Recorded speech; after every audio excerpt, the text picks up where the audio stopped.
Buenas tardes a todos, gracias por estar acá. Hoy es el segundo encuentro de nuestra nueva Comisión de Defensa del Consumidor de la Asociación de Abogados del Fuero.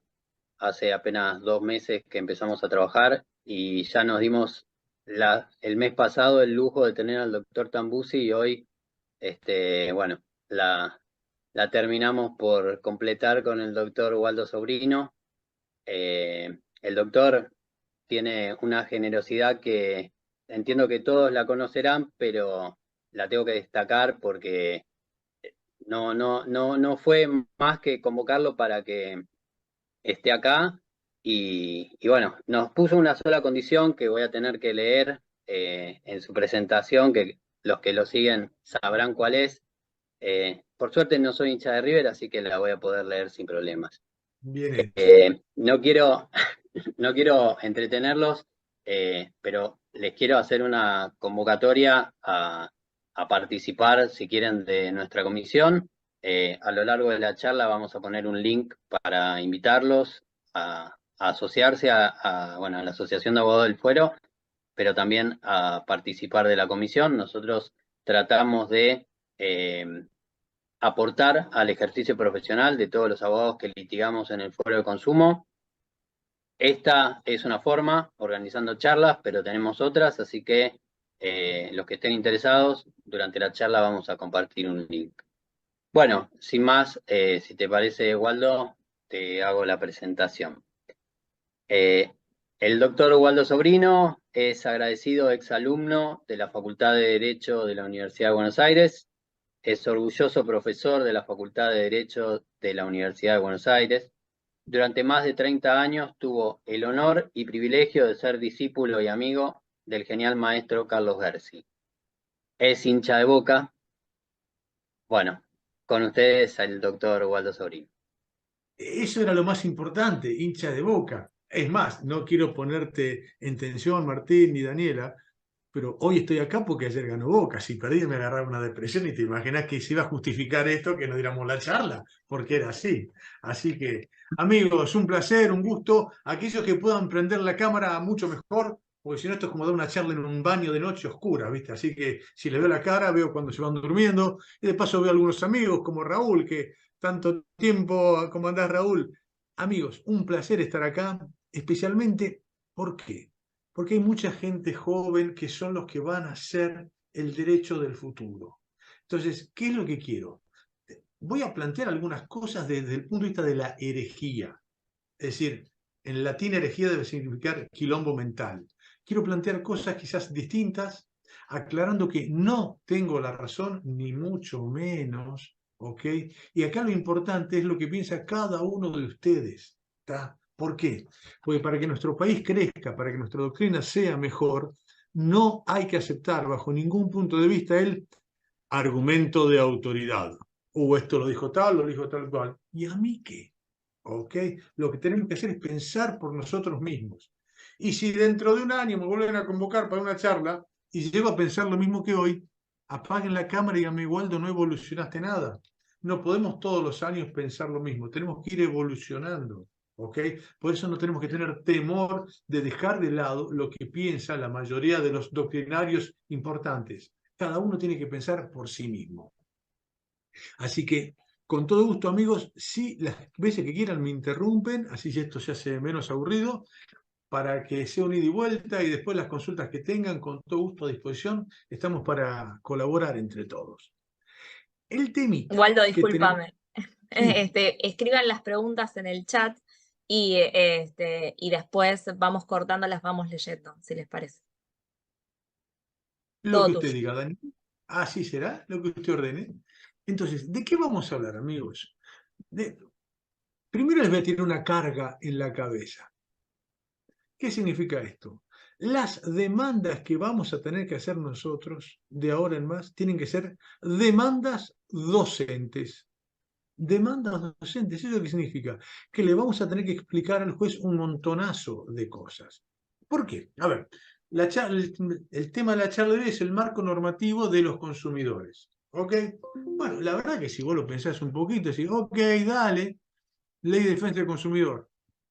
Y ahí ya está. ¿Seguro? ¿Es así? Y te digo la verdad, hoy tenemos una cantidad de normativa en favor de los consumidores que es tremenda, tremenda, pero, hay muchas demandas que la Cápite de Derecho dice, Ley de Defensa del Consumidor, Código Civil, jurisprudencia aplicable. No. ¿Cómo? No. Amigos, ahora nuestro Cápite de Derecho tiene un encuadre legal. Y en el encuadre legal vamos a tener que explicar muchísimas cosas que va a favorecer a nuestro cliente. Que si nosotros no lo alegamos, y quizás el juez no te lo va a aplicar. Entonces, vamos a empezar por el principio. Y acá hay algunos que ya tienen, no mi edad, pero que tienen algunos años. Yo fui a la facultad cuando, las niñas no, las damas son todas unas ladies, ¿eh? Hablo de los que están pelados como Raúl, yo, así. Entonces, ¿qué es lo que pasaba? Cuando yo fui a la facultad, había un gobierno nefasto militar. ¿Ok? Claro. Entonces, yo tenía una materia llamada Derecho Constitucional. Entonces venía un tipo a darme la materia de Derecho Constitucional que tenía el gorro de Napoleón, una camisa de fuerza así, y me hablaba de la Constitución de Namibia, de Canadá, de Júpiter, de Platón. Yo las sabía todas ellas, pero había una Constitución que yo no sabía, que era la Argentina, porque estaba suspendida por decreto. Ergo, ¿qué pasó? Cuando me hice profesor, como no había estudiado la Constitución, a la primera generación de abogados no le dimos la trascendencia que tenía la Constitución. ¿Por qué? Porque en aquella época con la ley alcanzaba, teóricamente. ¿Ok? Entonces, la primera pregunta que tenemos que hacer es, y recién hablamos con Martín, con Daniela, con Juan, ¿cuál es el libro más importante que tenemos los abogados? Evidentemente, Sun Tzu, general chino del siglo V a.C., su obra máxima, El arte de la guerra. Todo es táctica y estrategia. Pues bien, ¿cuál va a ser nuestra estrategia, amigos? Nosotros hoy tenemos un montonazo de derechos en favor de nuestros clientes. El tema es si esa normativa se va a aplicar o no. Y adivinen de quién va a ser gran parte de la responsabilidad para que ello acontezca. Nuestra. ¿Ok? Entonces, lo primero que tenemos que hacer es empezar a analizar cómo vamos a aplicar la normativa vigente. Y lo primero de todo, ¿qué sería? Obviamente, la Constitución Nacional. Había un gran genio de maestro mío, Genaro Carrió, uno de los principales doctrinarios que tuvimos, filósofo del derecho, miembro de la Corte Suprema de Alfonsín. Él decía, en un pequeño librito, decía, contra lo que pueda parecer, jamás se debe olvidar que la Constitución Nacional forma parte del derecho positivo argentino. Oye, ¿y con esto qué quiere decir, Waldo? ¿Que se puede fundar un reclamo nuestro en la Constitución Nacional? ¡Obvio que sí! Necesariamente lo tenemos que fundar en la Constitución. Y esto es determinante. ¿Por qué? Porque la Carta Magna tiene tantos derechos para nosotros y para nuestros clientes que es una lástima que los dejemos pasar. Por ejemplo,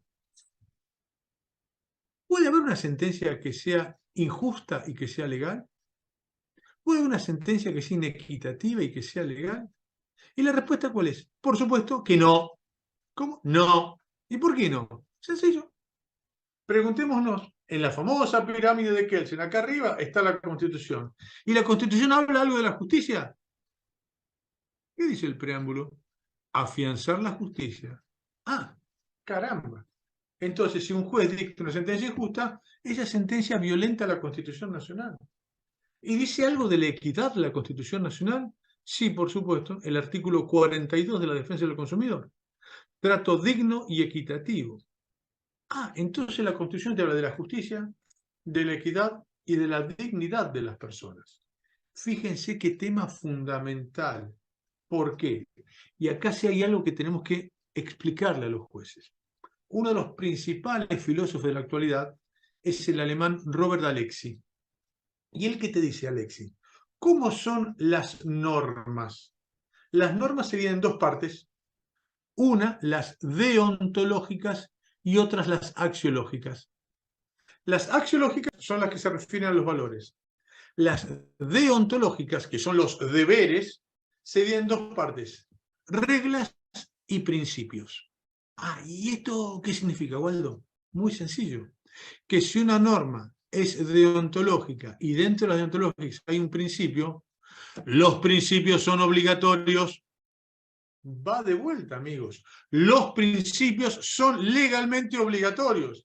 Y no es cualquier principio, son principios que están anclados en la Constitución Nacional. Fíjate los derechos que tenemos para defender a nuestros clientes. O sea, la primera base es, todo lo que sea justicia, equidad, dignidad, obligatoriamente se tiene que aplicar en Argentina. Sí o sí, punto. Pero no porque lo digo yo, sino porque lo dice la Constitución Nacional. Primera cuestión básica. Pero avancemos un poquito más dentro de la Constitución. Esto te estoy hablando, yo creo que esta charla sea práctica, porque ustedes todos mañana tienen que ir a laburar. La pregunta es, de esta charla, Waldo, algo de lo que vos digas, ¿yo lo puedo aplicar en mis juicios? Sí, en todos, mañana. ¿Ok? Pasa que depende de nosotros, ¿eh? Vamos a tener que hacer esas demandas docentes para explicarle esto al juez. Y avancemos un poquito más. Pregunta. ¿Los derechos que están en la Constitución Nacional tienen todos el mismo valor?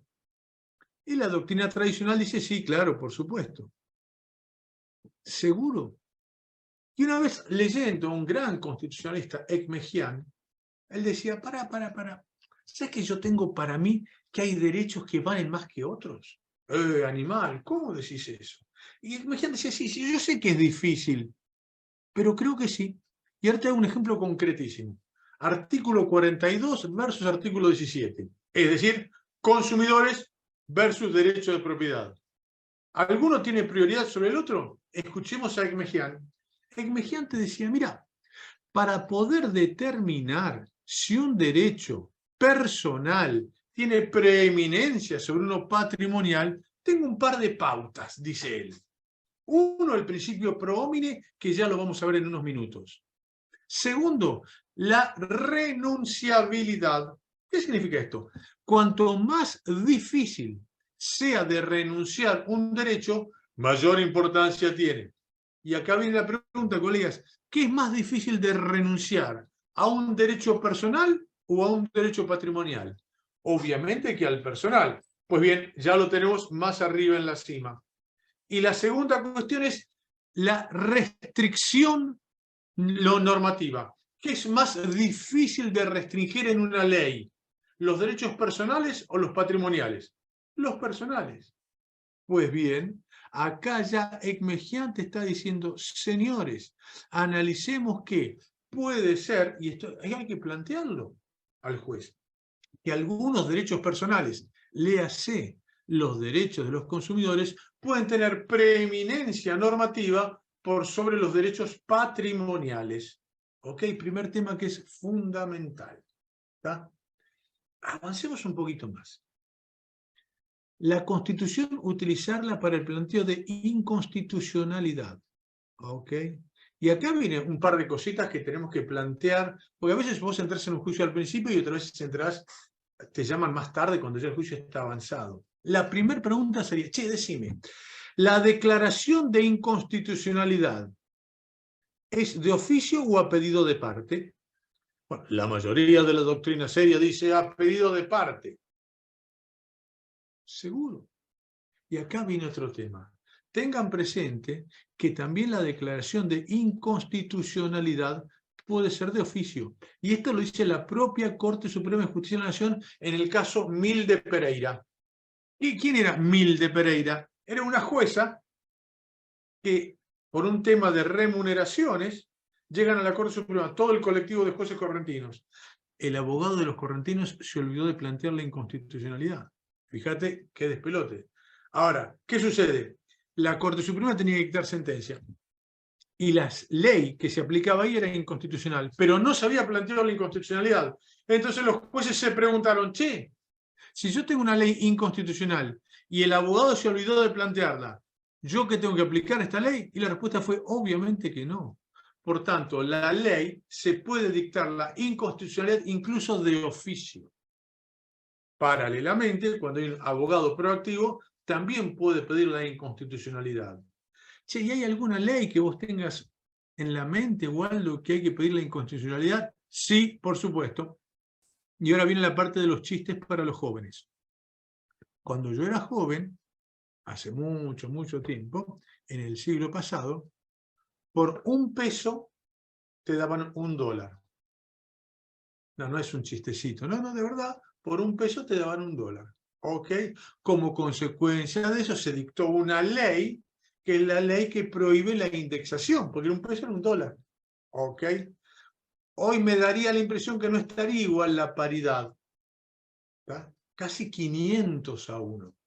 Entonces la pregunta es, y acá está nuestra actividad como abogados. Che, ¿esa ley es válida? ¿Es constitucional?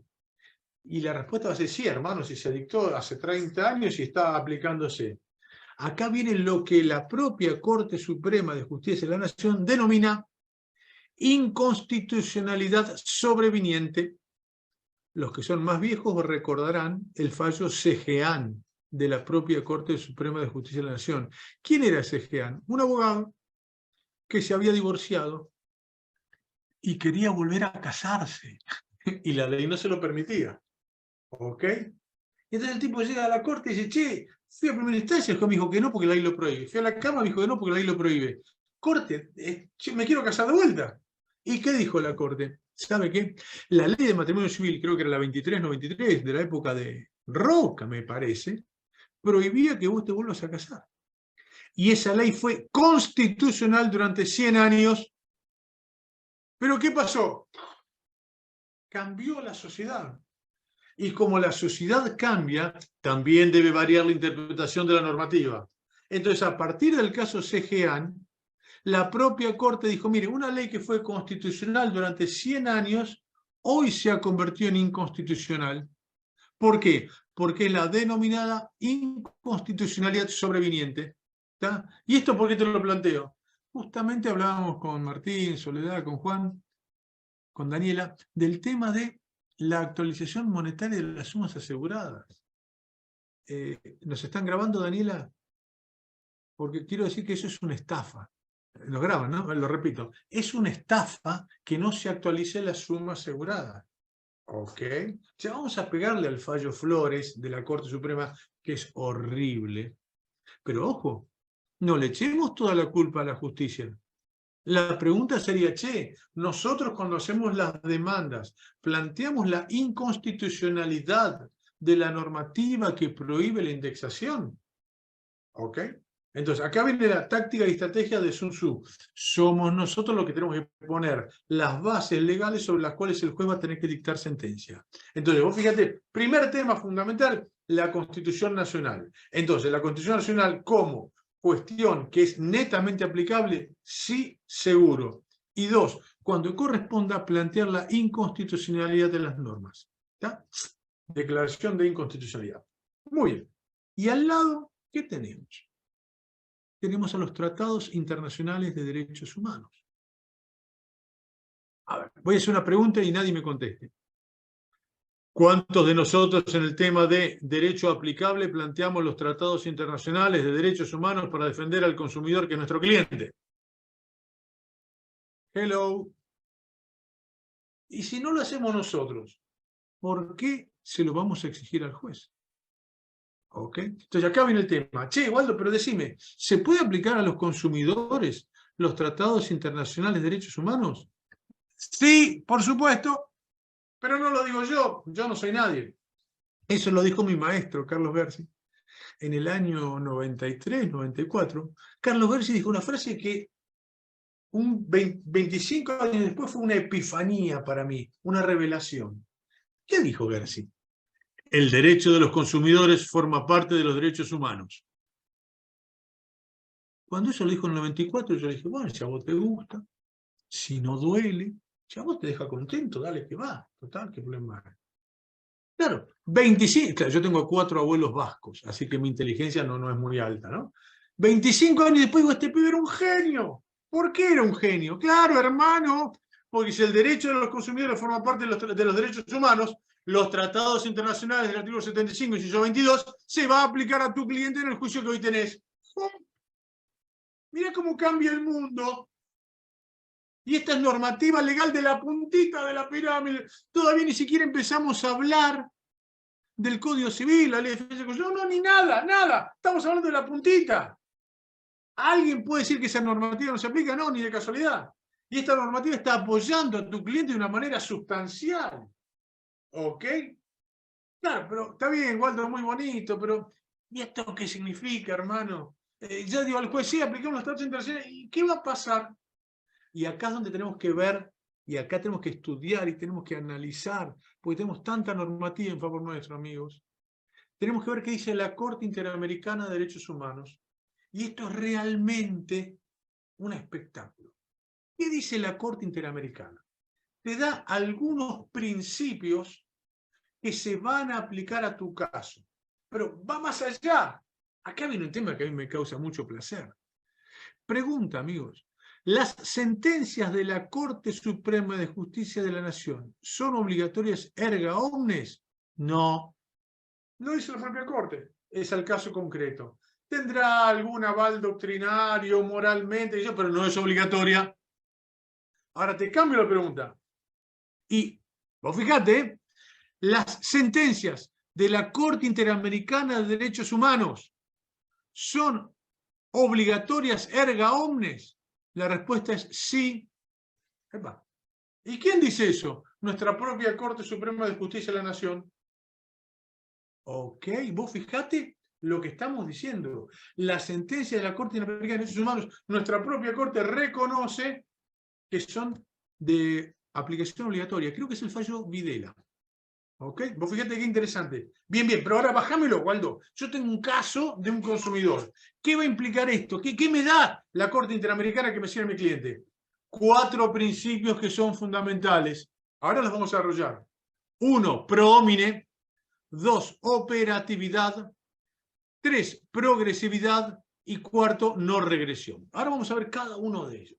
El primero es el principal. El principio pro homine, que reitero, es de aplicación obligatoria porque lo ordena la Corte Interamericana de Derechos Humanos. ¿Y qué significa el principio pro homine? Significa que siempre, siempre la normativa se aplique y se interprete en favor del consumidor. Punto. Va de vuelta. El principio pro homine implica que la normativa siempre, siempre se interpreta y se aplica en favor del consumidor. Por eso, ya hay confianza, ya podemos contarle algunas cositas. A mí no me causa mucha gracia. ¿Vieron el famoso diálogo de Fuentes? A mí es algo que me da como cosita. ¿Por qué? Yo prefiero el monólogo de Fuentes. Oye, ¿y qué es el monólogo de Fuentes? Sencillo. Que la norma jerárquica superior se impone sobre la inferior. Y resulta ser que en la puntita de la pirámide, por un lado tenemos el artículo 42 de la Constitución Nacional y por otro lado tenemos los tratados internacionales de derechos humanos. Pregunta, colegas, ¿puede haber alguna ley que contradiga las pautas de la Constitución o de los tratados internacionales? No. Y si no lo pueden contradecir, en mi barrio eso se llama... No hay diálogo de fuentes, hay monólogo de fuentes. La que está arriba jerárquicamente se impone sobre la que están abajo. ¿Ok? Entonces vos fíjate la importancia que tiene todo esto. ¿Por qué? Porque vamos a tener cómo se aplica el principio pro homine, que es fundamental. Es decir, que siempre la normativa se aplica y se interpreta en favor del consumidor. Entonces, cuando vos escuchás a un juez que dice, mire, yo tuve que dictar una sentencia injusta, pero me vi obligado por la ley, hay que decirle, no entendiste nada. Vos no podés jamás en la vida dictar una sentencia injusta ni inequitativa. ¿Por qué? Porque te lo prohíbe la Constitución, te ordena que tiene que ser justa. Entonces, primer punto, la normativa es siempre pro homine. Segundo principio, operatividad. Y esto es buenísimo, amigos. Para los abogados jóvenes les vamos a contar algunos secretos. ¿Qué hacemos los abogados cuando los abogados generalmente de las corporaciones, cuando no les gusta algún derecho? Lo vacían de contenido. Y es buenísimo porque está el derecho pero no se aplica. Ustedes habrán escuchado que tu profesor de Derecho Constitucional te dijo hay normas operativas y normas programáticas. ¿Y qué es la norma programática? Es patear la pelota a la tribuna. Es decir, mire, este derecho está, pero como es una norma programática, es solamente un programa, de manera tal que hasta que no haya una ley que lo reglamente, este derecho es pura teoría vacía. ¿Qué dice la Corte Interamericana de Derechos Humanos? No. ¿Cómo? No. Dice, todos los derechos de los tratados internacionales de derechos humanos son operativos. Exista o no exista ley que lo reglamente. Explota todo, mis amigos. ¿Por qué? Porque todos los derechos que vos encuentres en el artículo 75, inciso 22, sí se van a aplicar a tu cliente, aunque no haya norma que lo reglamente, y a veces a pesar que haya una norma que lo reglamente. Porque recuerden ustedes que muchas veces las leyes vacían de contenido los derechos importantes que tenemos. Entonces, primer principio, pro homine, que eso es fundamental. Segundo, operatividad. Tercero, y estamos hablando de, a ver, va de vuelta, estamos hablando de principios de aplicación obligatoria. Aquí encontré la sentencia que dice que las sentencias de la Corte Interamericana deben ser aplicadas de oficio por los jueces. Es el fallo Videla del 31 de agosto del 2010. Pues fíjate la importancia que tiene esto. Vamos ahora al tercer principio, la progresividad. ¿Qué significa esto?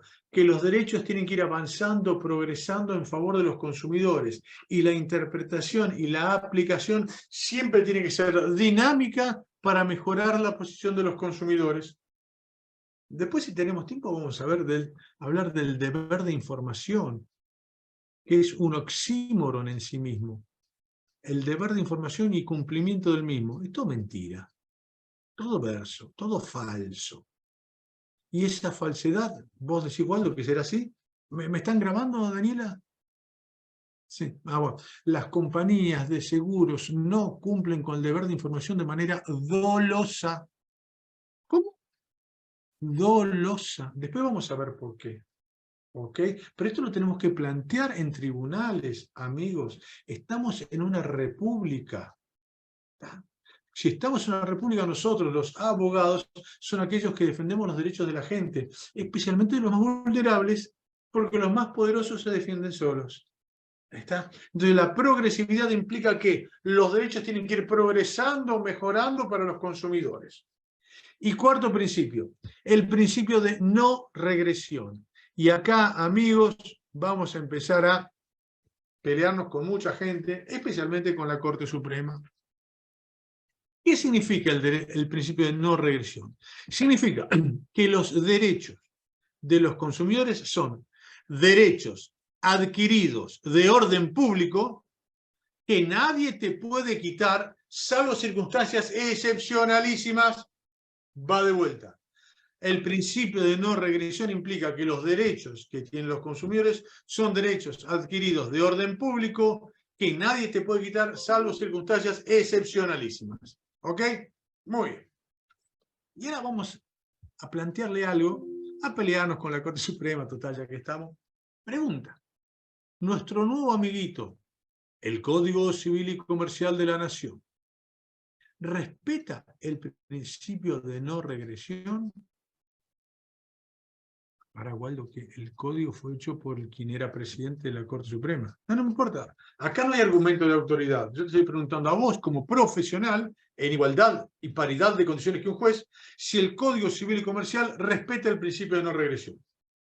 ¿Y a qué te referís, Waldo? Pregunta, colegas.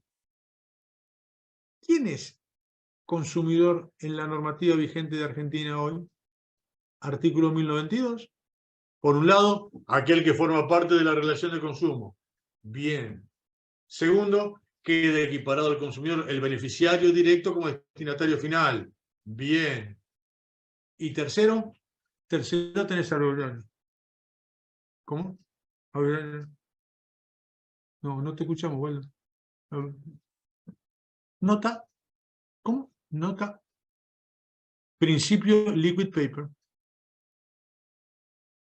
Lo que no le gusta a las corporaciones se borra. O te hago una consulta. ¿Dónde está el bystander, el tercero expuesto? Desapareció. ¿Cómo desapareció? Sí, no está más, se fue. ¿Pero y por qué? Eso será motivo de otra charla. En nuestro criterio, la víctima de un accidente de tránsito es un consumidor de seguros. ¿Ok? ¿Y qué dijo la comisión redactora del Código Civil Comercial? Aclaremos que Lorenzetti ni me conoce y la verdad que no pierde nada. Pero mi aburridísima tesis doctoral decía, la víctima de un accidente de tránsito es un consumidor. Y ahí se van a aplicar todas las normativas de los consumidores, incluyendo daño punitivo. Claro, esto a las compañías no les gusta nada. ¿Ok? Entonces, vos leete los fundamentos del Código Civil Comercial. Y hay un sincericidio que es un espectáculo, nunca visto en el mundo. Dice los hacedores del Código Civil, con lenguaje muy educado, muy polite, dicen, hay por allí un abogado que anda diciendo que las víctimas de accidentes de tránsito son consumidores. Y agregan, increíblemente, hay jueces que le están dando bolilla a este muchacho. Como consecuencia de ello, nos vemos en la obligación de utilizar el sistema liquid paper y hacer desaparecer al tercero expuesto. Lo dice los fundamentos, anda a buscarlo. Y acá viene la pregunta, colegas. Che, esta eliminación del tercer expuesto podrá ser considerada una violación flagrante y evidente del principio de no regresión. Y acá queda planteada la pregunta, amigos. ¿Qué era el principio de no regresión?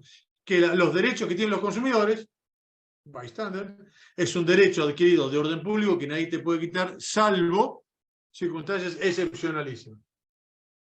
Y este es el tema. Pongamos un ejemplo, para que quede bien clarito esto. Suponete, pongo un chiste, ¿no? Suponete que el Congreso empiezan a trabajar los diputados y los senadores. Chistecito solamente, ¿no? Es un chiste. Y sacan una ley donde se determina la pena de muerte. ¿Qué sé yo? Ponerle para los políticos corruptos. La ORC estaría todo el día trabajando. Muy bien. Pregunta, ¿esa ley votada por unanimidad sería válida? Y la respuesta es no. ¿Cómo que no? Si está votada por unanimidad por diputados y senadores. No. Esa ley sería inconvencional. ¿Por qué? Porque hoy la pena de muerte en Argentina no existe, de manera tal que si vos imponés la pena de muerte, estás rompiendo este piso mínimo de protección de la gente. Por tanto, esa ley, aunque sea por unanimidad, es inconvencional. ¿Ok? Ahora, pari passu, pasemos al caso de consumidores. ¿A dónde fue a parar el tercero expuesto? El bystander. Desapareció. Che, ¿y eso no tendrá un tufillo de violación de la normativa de no regresión? Y la respuesta es sí. ¿Ok? Entonces vos fijate la importancia que tiene todo esto de cómo tiene que ir aplicándose. Entonces vos fijate, vamos a tener acá la cuestión específica de los principios que se pueden aplicar justamente a nuestro cliente mañana cuando vayamos a trabajar. Entonces, empezamos con lo más básico, que es Constitución Nacional y Tratados Internacionales de Derechos Humanos. Ahora vamos a ir a la Ley de Defensa del Consumidor. Por supuesto que no. No, ni de casualidad. Primero vamos a pasar, vamos a hacer una escala técnica en nuestro nuevo amigo, el Código Civil y Comercial. ¿Pero y qué tiene que ver, Waldo, eso? No, es fundamental. A ver, yo al Código Civil y Comercial lo critico muchísimo porque tiene cosas que son horribles, pero tiene algunas que son fundamentales y buenísimas. Por tanto, acá, en la academia, no existe la grieta. No es que todo lo que hicieron está mal o todo está bien. No, hay cosas que están muy bien y cosas que están muy mal. ¿Qué son las cosas que están muy bien? Por ejemplo, acá Marcos pregunta, ¿es inconvencional y muy convencional? Es casi lo mismo. Lo que pasa es que inconstitucional es que viola la Constitución e inconvencional es que viola los tratados internacionales. Al final del camino es lo mismo, tiene distinta nomenclatura, pero apuntan a lo mismo, ¿no es cierto? Entonces, ¿qué tenemos acá con el Código Civil que es buenísimo? Amigos, artículo 1092 al 1122. ¿Y esto qué significa? Que se incluyó toda la parte de consumidores en el Código Civil y Comercial. ¿Ok? Y esto es lo que nos va a dar todo un espectáculo nuevo en favor de nuestros clientes. Entonces, ¿qué pasó? La aplicación del Código Civil y Comercial va a ser algo buenísimo para los consumidores. se nos ocurrió una locura a nosotros, y es como desarrollar un nuevo sistema legal, que sería concéntrico. Se habrán dado cuenta que a mi edad yo no uso PowerPoint ni nada de eso, sino que hacemos dibujitos. Entonces, en el centro del sistema legal concéntrico está la Constitución Nacional y los tratados internacionales de derechos humanos. Luego viene lo que nosotros llamamos el nuevo piso mínimo. ¿Qué es el nuevo piso mínimo? Son aquellos nuevos derechos en favor de los consumidores que incorporó el Código Civil y Comercial. ¿Ok? Nuevos pisos mínimos. Luego viene el doble piso mínimo. ¿Qué es el doble piso mínimo? Aquella normativa que estaba en la Ley de Defensa del Consumidor y que fue repetida por el Código Civil y Comercial dentro de su normativa. Y después, afuera de todo, viene lo que llamamos piso superior. ¿Y qué es el piso superior? Son aquellas leyes especiales que nos dan mayor cobertura aún que el Código Civil y Comercial. Entonces, para sintetizar, y ahora vamos a desarrollar todo esto, ¿qué normativa se debe aplicar al consumidor? ¿La ley anterior, la posterior, la especial o la general? Se aplica aquella que más beneficia al consumidor, punto. Va de vuelta. ¿Qué normativa se aplica? Se aplica aquella que beneficie más al consumidor. ¿Y esto qué significa? Sencillo, la aplicación del principio pro homine. Ahora, este principio pro homine, lo interesante es que figura en el Código Civil y Comercial. Y esto, por favor, amigos, la lectura de los fundamentos del Código Civil y Comercial, especialmente en consumidores, contratos y responsabilidad civil, es fundamental. ¿Por qué? Vamos a repetir lo que dice el Código para que veamos cómo podemos fundar legalmente nuestras demandas para defender de manera poderosa a nuestro cliente, el consumidor. El Código Civil y Comercial reza: el Código Civil en el tema de consumidores es el piso mínimo y núcleo duro para la protección de los consumidores. Va de vuelta. El Código Civil es el piso mínimo y núcleo duro para la protección de los consumidores. Y te agrega, escucha esto, la ley especial lo podrá mejorar, pero jamás en la vida lo podrá empeorar. Oye, yo no les conté todavía. Yo me especializo en el tema seguros y mi corazoncito está con los consumidores de seguros, ¿ok? Tengo la única materia de seguros y defensa del consumidor hace 30 años en la Facultad de Derecho de la UBA. Y esto nos ayuda, ¿para qué? Para proteger a los consumidores. ¿Por qué? Porque date cuenta que si el Código Civil te dice, che, el Código Civil es el piso mínimo y núcleo duro para proteger al consumidor, y la ley especial te lo podrá mejorar, pero nunca en la vida te lo podrá empeorar. Acá ya te estoy tirando un centro para que después analicemos, che, ¿y qué va a pasar si algún día hay una contradicción entre la ley general y la ley especial? La respuesta, ¿cuál va a ser? Facilísimo. ¿Qué normativa se va a aplicar? Aquella que más beneficia al consumidor. ¿Ok? Vos fijate lo interesante que es todo esto. El piso mínimo determina que hay ciertas cosas que no pueden ser modificadas. Y yo te voy tirando un ejemplo. A ver, ¿cuánto es el plazo de prescripción en seguros?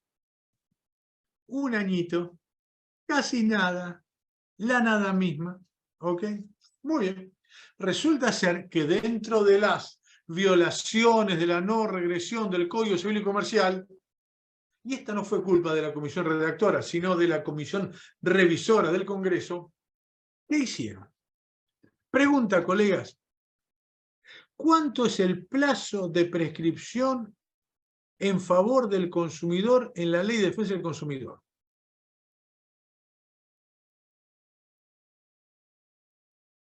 Y igual yo me acuerdo que eran 3 años, decía la 24/240, ¿no? Sí.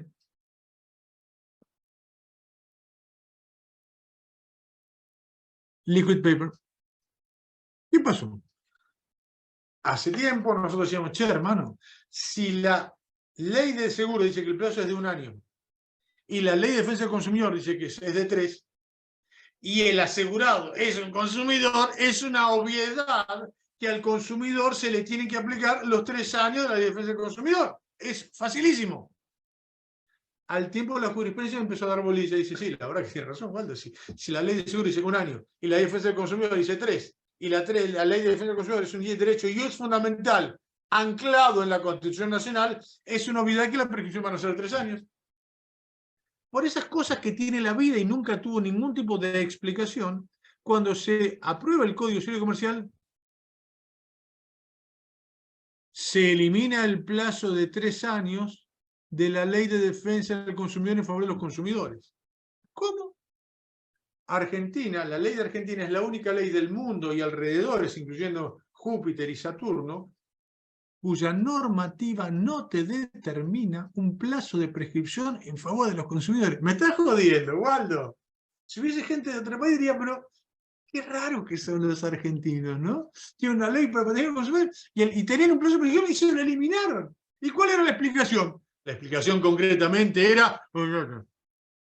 ¿Perdón? Yo ahora estoy buscando una calcomanía que vi que era buenísima, que decía, y la voy a poner en mi auto, y dice, yo sobreviví a un colegio católico. ¿Viste? Y te quedan algunas cosas, viste que la parte que te dice ahí, por los frutos los conoceréis. Ahora, te tiro una onda. Sí, decime, y te doy 108 oportunidades.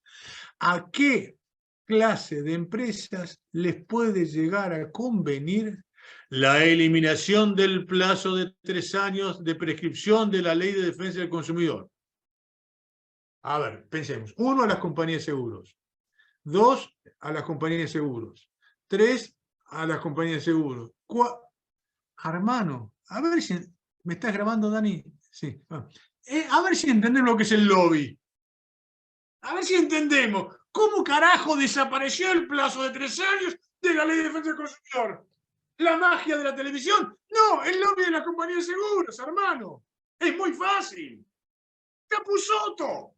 Es el FASO. Es muy sencillo. ¿A quién beneficia que desaparece el plazo? Obviamente que a las compañías. Y al día siguiente salieron los autores de seguros a decir, hemos vuelto a las fuentes.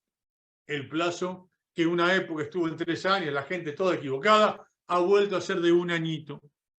Claro, pues yo tengo 4 abuelos vascos. Así que llamé al diario La Ley y digo, che, te mando un artículo. El título original iba a ser Quiero retruco y quiero vale 4, pero quedaba medio guarango. Entonces el título fue El plazo de prescripción en seguros hoy es de 5 años. ¡Pum! Te sale el tiro por la culata. ¿Por qué? Muy sencillo. Estamos diciendo que el Código Civil es el piso mínimo y núcleo duro para proteger al consumidor. ¿Estamos de acuerdo? Sí. ¿Lo vamos a aplicar? Sí. Muy bien. Dice, la ley especial te lo puede mejorar, pero jamás en la vida te lo puede empeorar. Muy bien. Ok. ¿Cuánto es el plazo de prescripción de la ley de seguros? 1 añito. ¿Y en el Código Civil Comercial? Artículo 2560. Plazo genérico de 5 años. Ok. Pregunta. Che, decime. Si yo tengo un plazo genérico de 5 años para la protección del consumidor en el Código Civil y Comercial, la aplicación del plazo de 1 año de la ley de seguros, ¿me estará perjudicando este piso mínimo y núcleo duro? Y la respuesta es sí, por supuesto. Pues bien, colegas, ya la jurisprudencia está empezando a decir, y cada vez más, incluso la Corte Suprema de Mendoza, que la prescripción en seguros es de 5 añitos. ¿Ok?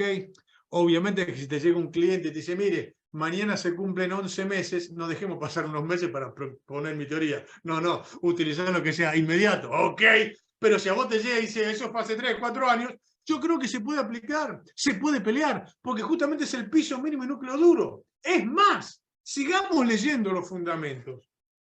¿Qué dicen los fundamentos del Código Civil y Comercial? Que reitero, en muchas cosas lo critico muchísimo y en otras es buenísimo. En los fundamentos dice, vamos a determinar la prelación jerárquica normativa de Argentina. ¡Wow! ¡Qué buena onda! Y dice, primero, la Constitución Nacional. Bien ahí. Segundo, los principios del Código Civil que protejan a los consumidores. Bien. Y tercero, último, en la B, como River, las leyes especiales. Va de vuelta. Primero, Constitución. Segundo, los principios del consumidor protegidos en el Código Civil Comercial. Y tercero, último, abajo de todo, las leyes especiales. ¿Se comprende, colegas, la cantidad de normativa que tenemos nosotros para defender a los consumidores? Pero esto no podemos decir, pido gancho, juez, vos decís, inspectores que son 5 años. No, nosotros lo tenemos que llevar, nosotros lo tenemos que acompañar, nosotros le tenemos que llevar la doctrina y la jurisprudencia que avala nuestra posición. ¿Ok? Ay, ¿por qué? Muchachos, los jueces son personas. Y ya lo decía Nietzsche, somos humanos, demasiado humanos. Entonces, si un juez se tiene que contradecir lo que dice la Corte Suprema, y por lo menos ayudarlo, tirarle un centro y darle aval normativo y jurisprudencial que pueda determinar todo eso. ¿Ok? O sea, acá hoy la cuestión es, tenemos toda esta normativa, la cuestión es, ¿se le estamos planteando al juez? ¿Lo estamos ayudando en eso? Entonces vos fíjate, esto es para que veamos lo que sería un caso concreto del piso mínimo y núcleo duro para la protección de los consumidores. Entonces, reitero, ¿qué normativa se debe aplicar? Sencilla, aquella que más beneficie a los consumidores. ¿Ok? Ahora, dentro de este nuevo piso mínimo, ¿qué tenemos? Y tenemos cosas que son importantísimas. Por ejemplo, fíjate el artículo 988, inciso C. La doctrina seria dice que esto habla de las cláusulas sorpresivas. Y yo digo, no, a mí no me causa ninguna sorpresa que una póliza de seguros tenga cláusulas abusivas. ¿Cuál es la sorpresa? Es lo más normal del mundo.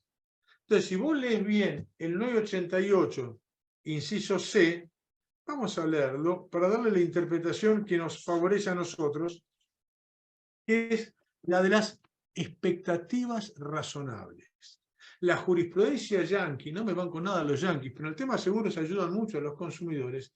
Dicen, la teoría de las expectativas razonables es el instrumento más importante que tenemos los jueces para luchar contra las pólizas abusivas. Y vos fijate qué dice de cláusulas abusivas el artículo 988, inciso C.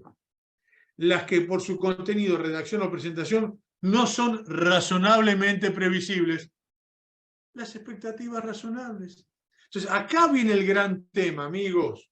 La realidad es que diga lo que diga la póliza, lo que tenemos que analizar son las expectativas razonables. ¿Por qué? Porque si no satisface las expectativas razonables del consumidor, eso es algo que viola la normativa. Y te voy a poner un ejemplo. A ver, hagamos un ejemplo práctico. Somos 96. Dígame, colegas, ¿alguno de ustedes tiene seguro de robo del automotor? Acá varios me dicen que sí.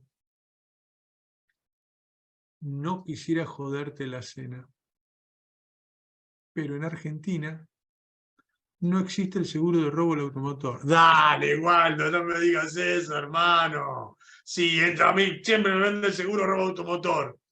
¿Sí? Como diría mi amigo Jack el Destripador, vamos por partes. Pregunta si alguna vez te robaron a vos el auto. ¿Qué es lo que sucede? Haces la denuncia a la compañía de seguros. ¿Y qué pasa? Viene el jefe de siniestros y te da un abrazo y te dice, te acompaño en el sentimiento. Che, qué lástima que te hayan robado el auto. Pero despreocúpate tú, te dice. Nosotros tenemos acá una empresita, sí, una media trucha de policías de la provincia de Buenos Aires exonerados, qué sé yo, pero no te preocupate, ellos se van a encargar de ir a buscar tu automotor.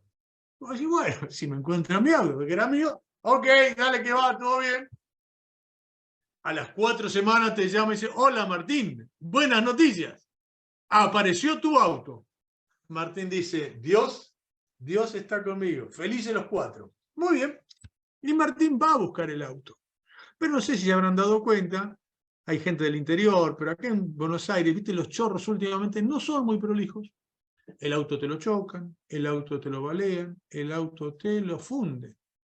Entonces cuando Martín va a buscar el auto, le dicen, ve, ese acordeón que está ahí, lleno de balas, chocado y fundido, es el auto del doctor Petagne. Y Martín dice, pero eso no es un auto, hermano, ese es un cacho de hierro. Ah, no. Che, va a la conversa y dice, che, apareció el auto, pero está todo roto. Entonces el jefe de siniestro lo mira a Martín y le dice, se nota que usted, Martín, ha robado derecho romano. ¿Qué decían los romanos? Res crescit et perit domino. La cosa crece y muere para el dueño. ¿De quién era el auto? Del doctor Petazzi. Si se murió el auto, ¿a quién se lo murió? Al doctor Petazzi. Y entonces, ¿cuál es el agravio? Te están cagando, Martín. ¿Por qué? Cuando yo iba a la facultad, hace mucho tiempo, el mundo era en blanco y negro, el robo era un delito instantáneo. Cuando venía el señor ladrón y te decía, dame el auto, dame, y vos le dabas el autito, se producía el robo. ¿Ok? Ahora, ¿y por qué la policía dice, mira, en realidad yo lo que cubro es la no aparición con vida del automotor? ¿Por qué?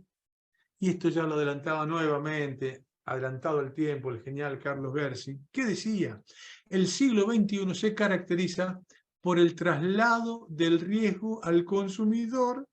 Hello, ¿quiénes son ustedes y quiénes soy yo? Los tontos de la película. ¿Por qué? ¿Qué dice la compañía? Che, loco, cuando el ladrón se lleva el auto lo va a romper, quemar, hacer un desastre. Y si ahí se gatilló la cobertura, yo voy a tener que hacerme cargo de esa pérdida. Entonces, ¿qué hacemos? Vamos a engañar a la gente. ¿Me estás grabando, Daniela? Vamos a engañar a la gente. Y vamos a poner un título rimbombante. Robo del automotor. Pero chiquito, en la página 854, en letra pequeña decimos, pibe, no te cubro nada del robo del automotor. Te cubro que no aparezca el vehículo. Oye, y el interín desde que me lo robaron hasta que aparece. ¿Quién se va a hacer cargo de todo eso? Adivina, te doy 108 oportunidades. ¿Ok? Entonces, acá viene la gran pregunta, colegas. ¿Nos están mintiendo? Una alternativa pues, es responder que sí, la otra sería responder que sí, y la otra es que, por supuesto. Pero, che, ¿lo hicieron sin darse cuenta?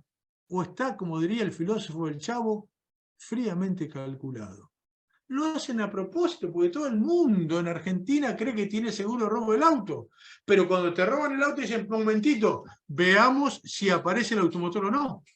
¿Se entiende? Entonces acá la pregunta es, che, ¿me estás violando de manera flagrante las expectativas razonables del consumidor? ¡Obvio que sí! No hay duda. No hay duda. ¿Ok?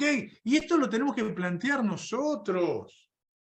Pero tenemos aval de la normativa, que el 988 expresamente lo dice. Es más, vamos avanzando. Ahora viene, quiero retruco. Anotate el artículo palito 8. El 1118 es una genialidad, un artículo maravilloso, creo que único en el mundo, y me parece que lo redactó uno de los mejores doctrinarios que tenemos, que era Gabriel Stiglitz. Creo, lo tengo que confirmar. ¿Qué dice el 1118? Dice una genialidad. Dice, el principio pacta sunt servanda, dunga dunga. ¿Cómo? Dice, las cláusulas negociadas individualmente y aceptadas expresamente, igualmente pueden ser declaradas abusivas por el juez. Va de vuelta. Las cláusulas negociadas individualmente y aceptadas expresamente pueden ser declaradas abusivas por el juez. Pregunta, colegas, ¿sigue vigente la autonomía de la voluntad y el pacta sunt servanda para los consumidores? No, por supuesto que no. Es más, hasta es una joda. Te digo, las cláusulas negociadas individualmente por el consumidor. ¿Quién de ustedes cuando hizo el seguro dijo yo opino? Cállate, Martín. Vos no estás acá para opinar, pibe. Vos sos consumidor. Ok, vos fijate lo que es todo esto. La normativa que tenemos. Entonces, si vos esto se lo planteas al juez en una demanda docente, capaz que el juez no esté de acuerdo contigo, pero le va a costar un Perú explicar por qué no lo va a hacer. Es más, nota a pie de página, y con esto van a ganar tantos juicios. Anotate, porque esto es oro en polvo. Que no trascienda, entre nosotros queda, somos 96 nada más. Anotate, ley 20091, artículo 25. Ya con eso, ya el juez te dice, tiene razón. ¿Qué es la ley 20091? Es la ley más aburrida del mundo.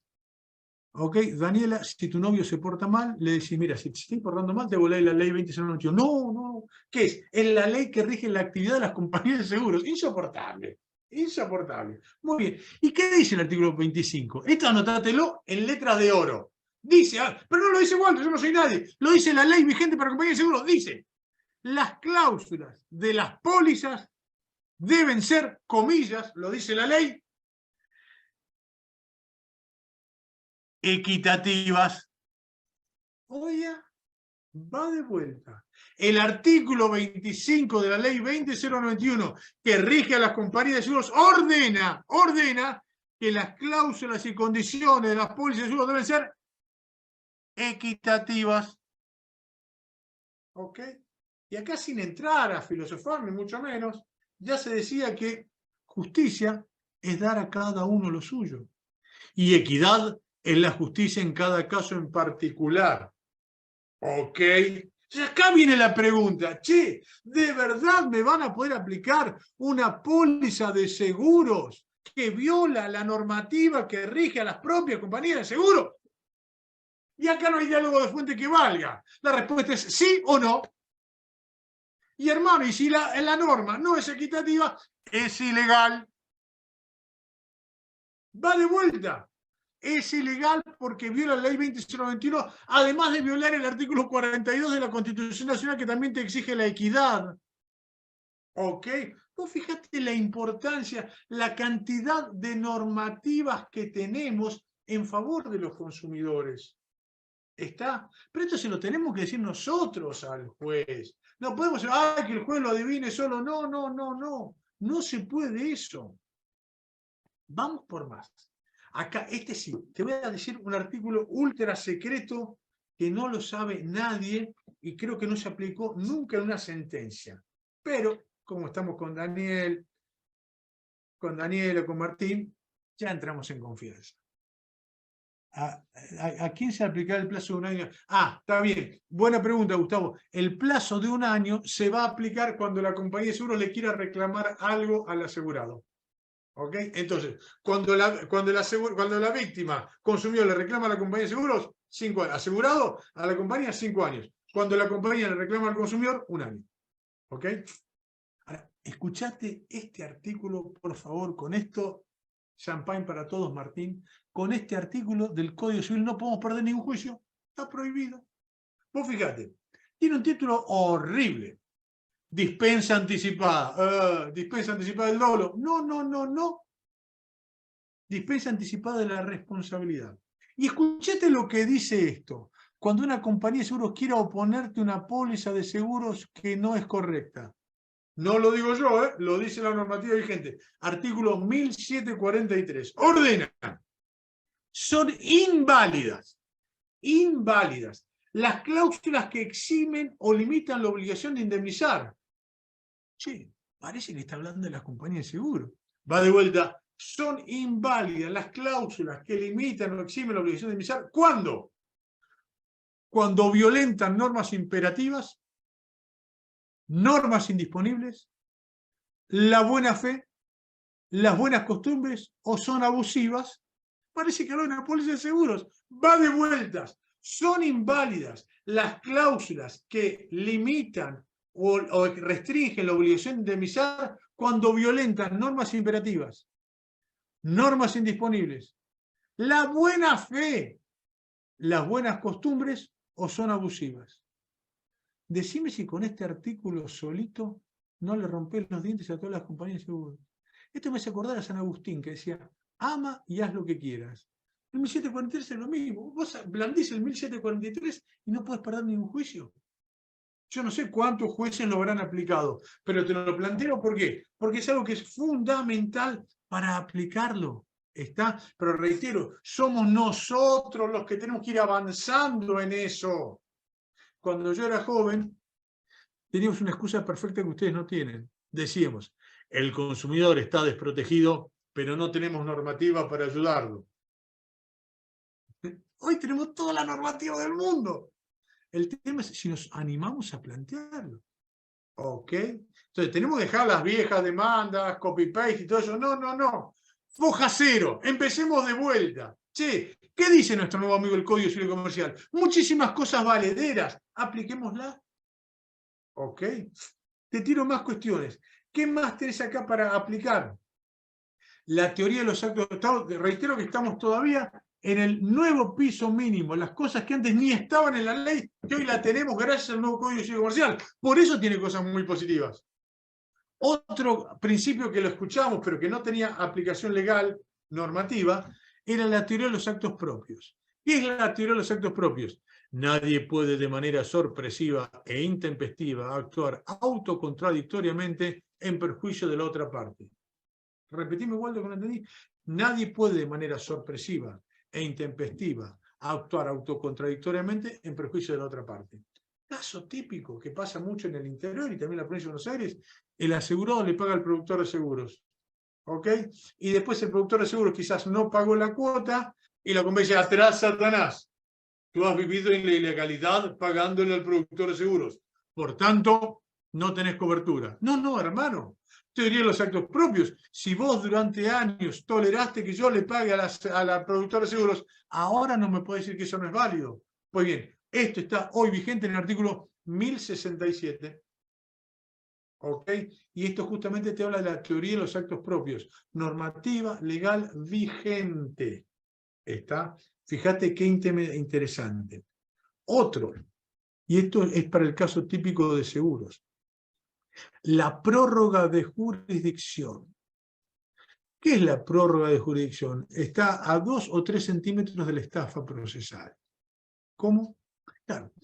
El que hizo la ley, Isaac Alperín, decía, mire, ¿sabe qué? La prórroga de jurisdicción es una barbaridad jurídica porque hace que un cliente que contrató un seguro en Jujuy tenga que venir a litigar a Buenos Aires. Sería una estupidez grande como una casa. Por eso Alperín prohibió la prórroga de jurisdicción. Pero, amigos, después vino de vuelta las famosas comisiones revisoras y dijeron, vamos a hacer algo equilibrado. Vamos a prohibir y en algunos casos la prórroga de jurisdicción y permitirla en otros. Entonces, ¿está prohibida la prórroga de jurisdicción? Fuera del país. Ah, viva, viva, qué una estupidez. Pero dentro del país está permitida la prórroga de jurisdicción. Ah, ¿y esto qué significa entonces concretamente?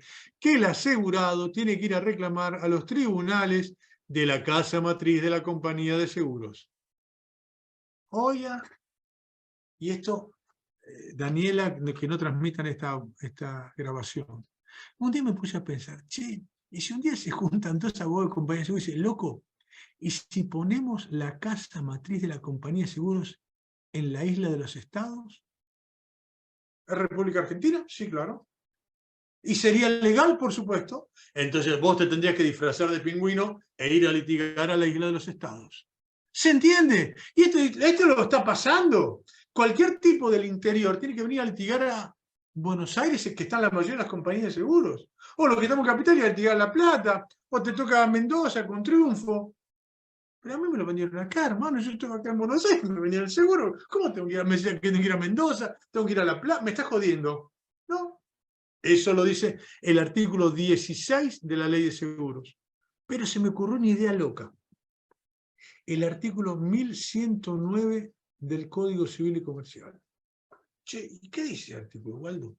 Fue un artículo pensado solamente para contratos a distancia, contratos celebrados por correo electrónico y todo eso. Pero, a ver, leámoslo para ver si lo podemos aplicar para ayudarlo a nuestro cliente. Porque, ¿qué dice el artículo 1109 del Código Civil y Comercial? Algo que nos viene de primerísima a todos nosotros. El 1109 dice, lugar de cumplimiento. Muy bien. Dice, en los contratos celebrados fuera de los establecimientos comerciales, es nula la prórroga de jurisdicción. Y se entiende que el lugar de cumplimiento es el lugar de la persona adherente del consumidor. Contrato celebrado fuera del establecimiento comercial, es nula la prórroga de jurisdicción. ¿Ok? Muy bien. Pregunta, colegas, somos 93. ¿Quién de ustedes, cuando contrató el seguro de su casa, de su auto, de lo que fuere, fue a la casa matriz de la compañía de seguros? Nadie. No, lo hice en la oficina del productor, el productor vino a casa, nos encontramos en un McDonald's. Ah, muy bien, correcto. Eso es lo que pasa al 100% de los consumidores. Es decir, ¿vos no fuiste a la casa matriz? No. Sí, y si vos no fuiste a la casa matriz, el contrato fue celebrado fuera del establecimiento comercial de la empresa. Y sí, claro. Ah, va de vuelta. El contrato fue celebrado fuera del establecimiento comercial de la empresa. Sí, claro. ¿Y qué dice el artículo 1109 del Código Civil y Comercial? Señores, cuando esto fue celebrado fuera el contrato online pasa lo mismo. Fuera del establecimiento comercial, es nula la prórroga de jurisdicción, de manera tal que el lugar de cumplimiento es el domicilio del adherente, del consumidor. Ergo, vos podrías demandar a la compañía de seguros en tu propio domicilio. Fíjese la importancia que tiene esto. De alguna manera la jurisprudencia ya está avanzando en este sentido, diciendo que por lo menos la podés demandar a la compañía de seguros no en la casa matriz, sino en las sucursales. Claro. ¿Para qué te pone una sucursal la compañía de seguros? Para venderte el seguro. Hermano, y si te vende el seguro, que es cuando vos te obligás con ella y ella contigo, ¿no sería lógico que ese sea el lugar donde tenga que responder como jurisdicción? Por supuesto que sí. Y si a eso le avanzamos con el 1109, vamos a poder tener mayores cuestiones como para analizar todo eso. ¿Ok? Fíjate casos concretos que tenemos para lograr mejorar la situación del consumidor. Es más, ya me estoy calentando. Pregunta, colegas. ¿La mora es automática? Y el artículo 886 dice mora automática. Ah, muy bien, mira qué bueno. ¿Y entonces la mora es automática? Yo creo que no. ¿Cómo que no crees que la mora es automática, Waldo? No, ¿por qué? A ver, ¿qué dice el principio pro homine? Y el artículo 1094, por favor, fundamental. El artículo 1094 es la llave, la clave de bóveda en favor del consumidor. ¿Cuál es el título del artículo 1094? Prelación normativa. Va de vuelta. ¿Cuál es el título del artículo 1094? Prelación normativa. En mi barrio, prelación normativa es que esas normas que están ahí son jerárquicamente superiores. Ok. ¿Y qué dice el 1094? ¿Cuáles son las normas que tienen prelación normativa? Todas las que están del 1092 al 1122, que son las de consumidores. ¿Y esa prelación normativa cómo es? Externa e interna. ¿Qué significa eso, Waldo? Que toda la normativa de consumidor del Código Civil modifica a las leyes externamente y modifica al Código Civil internamente. Es decir, cuando una pauta del Código Civil tenga dos artículos que lo regulen, se tiene que aplicar a aquel que lo más lo beneficie. Muy bien. Caso de la mora es un caso típico. La mora es automática. Ah, muy bien. Artículo 886. Y vos decís, Waldo, ¿y hay algún otro artículo que a vos te pueda llegar a servir? Sí, mira, creo que es el 973. ¿Y qué dice el 973? Perdón, 873. ¿Y qué dice el artículo 873? Dice, lugar de pago. Ah, ¿y cuál es el lugar de pago? Aquel que han acordado las partes. Ah, muy bien. Sí, pregunta entre nosotros. En un contrato de consumo, ¿vos acordaste algo del lugar de pago? No, hermano, está todo impuesto. Ah, muy bien. Entonces la ley dice, mira, si vos no pactaste nada, se aplica el artículo 874. ¿Y qué dice el artículo 874? El lugar de cumplimiento es el domicilio del adherente o del consumidor. El lugar de cumplimiento es el domicilio del adherente o del consumidor. ¿Y esto qué significa? Muy sencillo, colegas, que si el lugar de cumplimiento es mi domicilio, no existe la mora automática porque es el acreedor el que tiene que venir a cobrarme a mí. Esas se llaman obligaciones querables o de recogida. ¿Qué son este título raro? Obligaciones querables o de recogida. Es que el acreedor tiene que ir a recoger el dinero al domicilio del deudor. y si tiene que ir a recoger el dinero al domicilio del deudor, por definición legal no existe la mora automática. Esto lo plantea ya, siguiendo las locuras que planteamos en nuestros libros, la Cámara de Apelaciones de Mar del Plata en el fallo Rendo. ¿Cómo era el fallo Rendo? Muy sencillo. Era un asegurado donde el productor de seguro le iba a cobrar la prima. Resulta que no fue a cobrarle la prima, ley de Murphy, se produjo el siniestro. Cuando denuncia el siniestro, dice, no, lo lamento en el alma, usted está en mora. Y el aseguro dice, pero no vino a cobrarme el productor de seguro. Ah, lo lamento, usted debería haber sido proactivo e ir a pagar. Fueron a la Cámara y la Cámara dijo, tiene razón Waldo, se aplican las obligaciones querables o de recogida. Entonces, como el acreedor tenía que recoger el dinero, como no fue a recogerlo, no se genera la mora automática. Fíjate la cantidad de cosas interesantes que tenemos para aplicar. ¿Ok? Avancemos un poquito más. ¿Qué otro tema tenemos que nos pueda servir? Estas son algunas de las cuestiones para el tema. Bueno, ya que estamos de mora, te tiro otra. A ver, esta es buenísima. Obligación de la compañía de seguros de pagar los siniestros aunque exista mora del asegurado. Pará, no, exageraste ya, te fuiste al pasto. ¿Cómo? Repetime. Obligación legal de la compañía de seguros de pagar los siniestros aunque exista mora del asegurado en el pago de la prima. ¿Cómo? Casos donde hay mora del asegurado, machaza. ¿Tiene que pagar la compañía de seguros? Sí. ¿Cómo? Sí, bueno, me estás jodiendo. Bueno, en los aburridos libros que escribí, yo decía, pero a ver, pongamos las cosas como son. ¿Qué es el deber de información? Hoy no tenemos tiempo quizás, pero en otro momento lo tenemos que charlar. El deber de información es una revolución legal que todavía no nos dimos cuenta.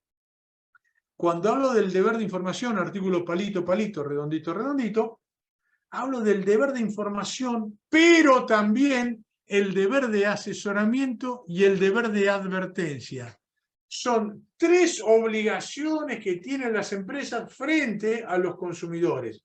Una obligación de informar, dos obligación de asesorar, tres obligación de advertencia. ¿Qué significa esto? Una revolución legal. ¿Por qué?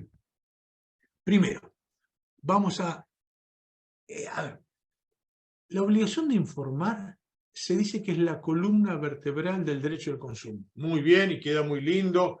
Ríos de tinta se han escrito al respecto. Muy bien. Qué bueno, el deber de información es la columna vertebral del derecho al consumidor. Muy bien.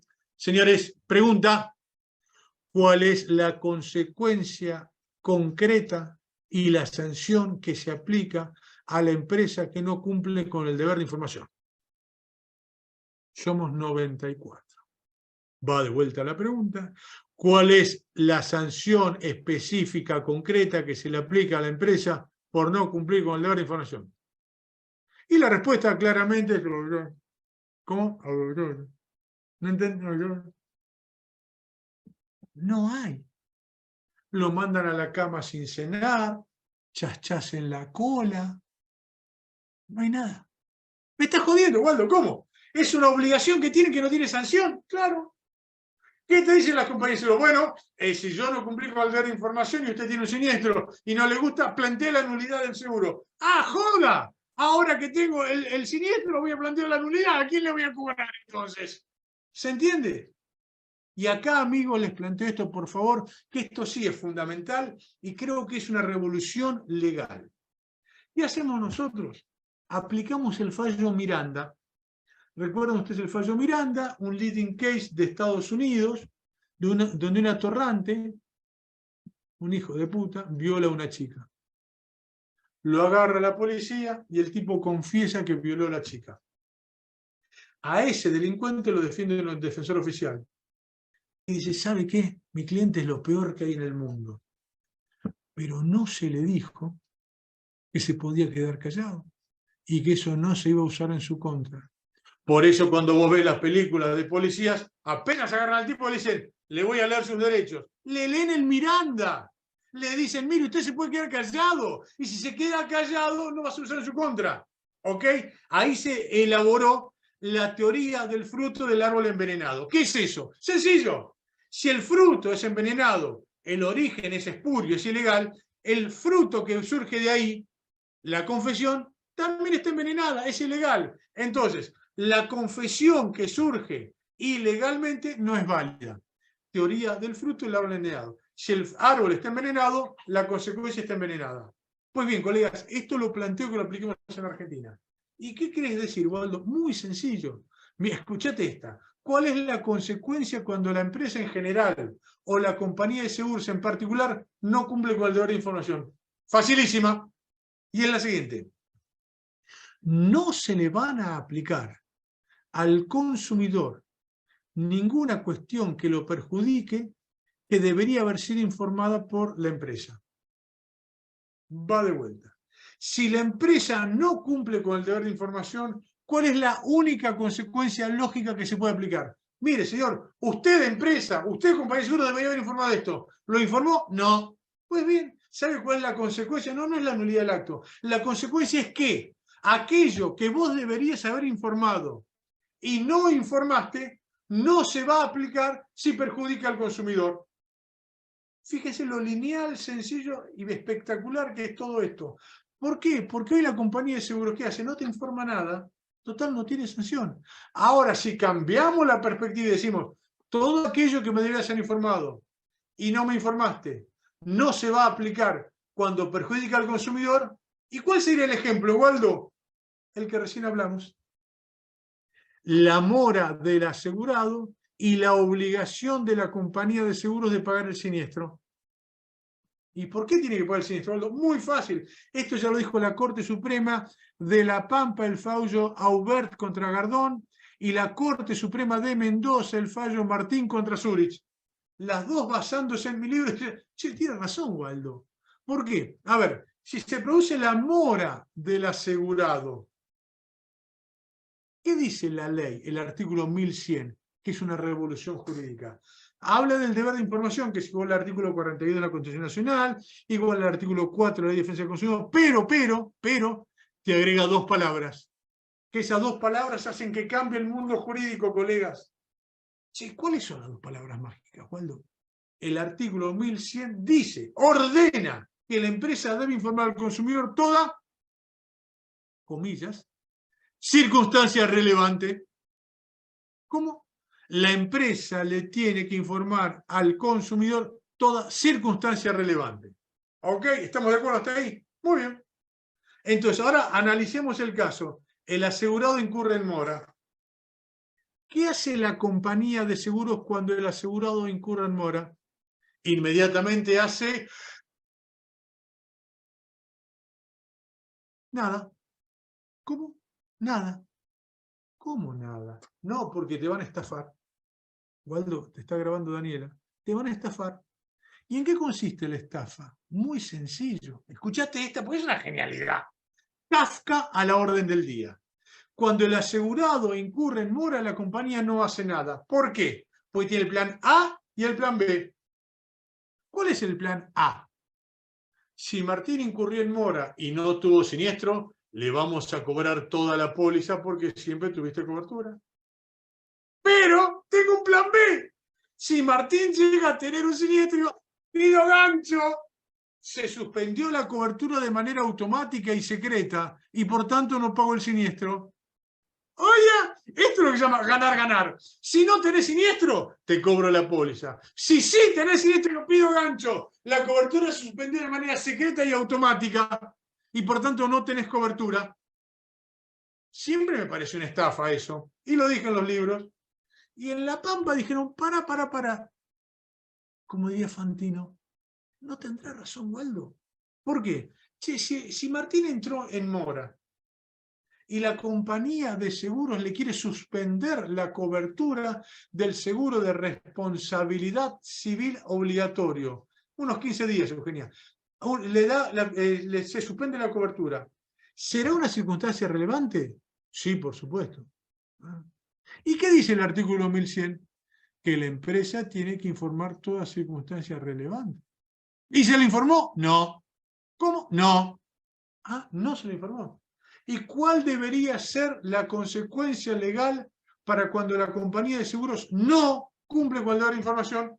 La que dijimos antes, el Miranda, la teoría del fruto del árbol envenenado. Es decir, no se le van a aplicar al consumidor las consecuencias perjudiciales de aquello que debería haber sido informado por la empresa o la compañía de seguros.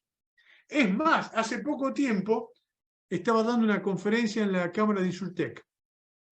¿Viste? Insurtech, Insurance Technology. En Argentina lo que es en inglés es todo reconcheto. ¿Y qué es esto? La aplicación de la inteligencia artificial en favor de las compañías de seguros. Yo, de rebelde que soy, discípulo de Gersi, escribí la primera ley de seguros comentada de la historia de la humanidad, enfocada desde las neurociencias y la inteligencia artificial, brindándola en favor del consumidor. ¿Ok? Entonces, ¿qué es lo que decimos? Aplicamos inteligencia artificial en favor del consumidor. Adelanto, no es para hablar hoy, por supuesto. Amigos, el Código Civil y la Ley de Seguros fue modificada por la inteligencia artificial sin necesidad de que haya ningún tipo de reforma legal. ¿Ok? Después, si tenemos tiempo, hablaremos algo. Entonces, ¿qué es lo que decimos? Muy sencillo. Sí. Yo estaba dando la conferencia en Insurtech y le digo, che, muchachos, eran todos pendejos, jóvenes de Insurtech. Le hago una pregunta. Por favor, ¿cuál es el costo que tiene para la compañía de seguros informarle al asegurado que incurrió en mora? ¡Guau, guau, guau, guau! Empiezan a despatarrarse de la risa. Digo, sí, yo sé que soy un tipo de edad avanzada, viejito, pero no sé, es tan ridícula la pregunta. Por si no entendieron, ¿cuál es el costo para la compañía de seguros de informarle al asegurado que incurrió en mora? ¡Guau, guau! Digo, perdóname, no entiendo el chiste. ¿Cuál es la joda? No, nos reímos de tu chiste, Waldo. ¿Cuál es mi chiste? Te estoy preguntando cuánto es el costo. ¿Y qué me dijeron? Waldo, el costo es 0. ¿Cómo? A la compañía le sale 0 pesos informarle al asegurado que incurrió en mora. O decime, el caso de Martín no, porque es un abogado de éxito. Pero a mí me pasa seguido que cuando entro en mora en la tarjeta de crédito, me llega un correo, warning, en mora, vas a ir preso, vas a ir preso. ¿Y por qué el banco me avisa a mí que estoy en mora y la compañía de seguros no lo hace? Por lo que te dije antes, que si vos no tenés siniestro, te voy a cobrar la póliza, pero si sí tenés siniestro, te voy a decir que la cobertura está suspendida de manera automática y secreta. Entonces, ¿qué dijo la Corte Suprema de La Pampa, la Corte Suprema de Mendoza? Momentito, señores, perdón. ¿Este es un seguro obligatorio de responsabilidad civil? Sí. Y resulta que la compañía dice que Martín incurrió en mora y que suspendió la cobertura. Sí. ¿Y no le avisó? No. ¿Lo podía hacer a costo 0? Sí. ¿Y qué hizo? Nada. Entonces le permite a Martín que circule con el auto. Claro. ¿Y qué pasa si Martín atropella a una persona? La compañía no va a pagar. ¿Pero le avisaste? No. ¿Lo podías hacer? Sí. ¿A costo 0? Sí. Y acá, palabras mías. Ese accionar de la compañía de seguros, ¿cómo es? Doloso. Pará, Waldo, doloso, claro. Doloso con el artículo 1724 infine, que es un hallazgo y algo buenísimo del Código Civil Comercial. ¿Qué dice? ¿Qué es el dolo? La intención de producir el daño y también la manifiesta indiferencia por las consecuencias, por los intereses ajenos. ¿Cómo? Dolo es la manifiesta indiferencia por los intereses ajenos. Pregunta, colegas. Che, si yo, compañía de seguros, sé que Martín está en mora y no le digo que está en mora y que he suspendido la cobertura o que la puedo suspender, y lo dejo que circule por la calle, y si atropella a una víctima, Martín no tiene cobertura y la víctima no tiene para cobrar a la compañía de seguros, ¿será una manifiesta indiferencia por los intereses ajenos? La respuesta es sí. ¿Se entiende? Vos fijate cómo tenemos que ir avanzando con la jurisprudencia, colegas. Esto es determinante. ¿Por qué? Porque esto ayuda muchísimo a los consumidores. Pero esto se lo tenemos que plantear al juez. A ver, llegaron a la Corte Suprema de La Pampa y a la Corte Suprema de Mendoza. Es decir, ¿son tonterías lo que yo digo? Sí, seguro. Pero hay un par de jueces de Corte Suprema que han seguido las pautas. ¿Ok? Entonces, a esto es lo que vos le tenés que tirar al centro del juez. Explicarle, che, ¿cómo funciona todo esto? ¿Ok? Avancemos un poquito más. Ya 5 minutos para que después pasen las preguntas, colegas, que es lo más divertido, lo más interesante. A ver, pregunta. ¿El productor de seguros es un representante de la compañía de seguros? No, dicen las compañías de seguros. Atrás, Satanás. Ah, mirá qué bonito. ¿Seguro que es así? A ver, yo tengo una pregunta. ¿El productor de seguros qué hace? Vende. ¿Qué vende? Seguros de la compañía de seguros. Ah, mirá. Sí, ¿al productor de seguros se le paga una comisión? Sí. ¿Quién le paga la comisión? La compañía de seguros. Ah, mirá qué casualidad. Sí, la compañía de seguros pone objetivos y si el productor los cumple lo manda de viaje gratis a Europa. ¿Y quién lo paga eso? La compañía de seguros. Por tanto, colega, si tiene trompa de elefante, oreja de elefante y cola de elefante, no es un gatito, es un elefante. Ergo, el productor de seguros forma parte de la cadena de comercialización de la compañía de seguros. ¿Qué duda cabe? Ninguna. Che, ¿y esto qué consecuencias puede tener? Muchísimas, muchísimas. ¿Por qué? Rapidísimamente y muy sintético. Yo les dije a ustedes que está en el artículo 1100 el deber de información, el deber de asesoramiento y el deber de advertencia. El deber de información es explicar las cuestiones generales de la prestación de servicios. El deber de asesoramiento es explicarte a ti si el bien o servicio que te están vendiendo te sirve o no te sirve. Ya es un poco más profundo. Y el deber de advertencia es decirte si esto que te están vendiendo te puede perjudicar o no. ¿Ok? Y este deber de asesoramiento, ¿de dónde surge? Uy, anotate esta que vale oro, este es fenomenal. Artículo 10 de la ley 22.400. Una genialidad jurídica. ¿Qué es la ley 22.400, Waldo? Es la ley que rige a los productores de seguros. Y el artículo 10 le pone 100.000 obligaciones. ¿Ok? Y acá viene la cuestión básica que te sirve de manera práctica para tu juicio mañana en tribunales. Che, si el productor de seguros forma parte de la cadena de comercialización de la compañía de seguros, por definición legal, artículo 40 de la ley 24.240, todo yerro del productor de seguros vincula y obliga legalmente a la compañía de seguros. Va de vuelta. Si la compañía de seguros tiene dentro de su cadena de comercialización a un productor de seguros, esto significa legalmente que todo yerro que comete el productor de seguros obliga a la compañía de seguros. Fíjate qué cuestión práctica fundamental para vos para el día a día. ¿Ok? Entonces, con esto, ¿qué queremos decir? Y ahí sí vamos cerrando. Tenemos un montón de normativa que va a beneficiar al consumidor. Entonces, en este cuadro que teníamos el piso mínimo, el doble piso mínimo, y después tenemos el piso superior. ¿Qué es el piso superior? El piso superior es cuando la ley especial beneficia más al consumidor que las pautas que rige el Código Civil. ¿Cómo repetime? El piso superior es cuando una ley especial te beneficia más aún que lo que determina el Código Civil y Comercial. Ah, ¿y qué ejemplo tendrías, Waldo? Por ejemplo, concretamente, Ley de Defensa del Consumidor. Pregunta, artículo 40 versus Código Civil. Pregunta, ¿el principio general del Código Civil cuál es? ¿La responsabilidad es solidaria o simplemente mancomunada? Y el principio general es que la responsabilidad es simplemente mancomunada. Muy bien, Código Civil. Y pregunta, ¿qué dice la Ley de Defensa del Consumidor? ¿La responsabilidad cómo es? ¿Solidaria o ya? Entonces, ¿qué normativa aplico? Ahí aplico el piso superior de la ley especial porque me beneficia más que lo que establece el Código Civil y Comercial.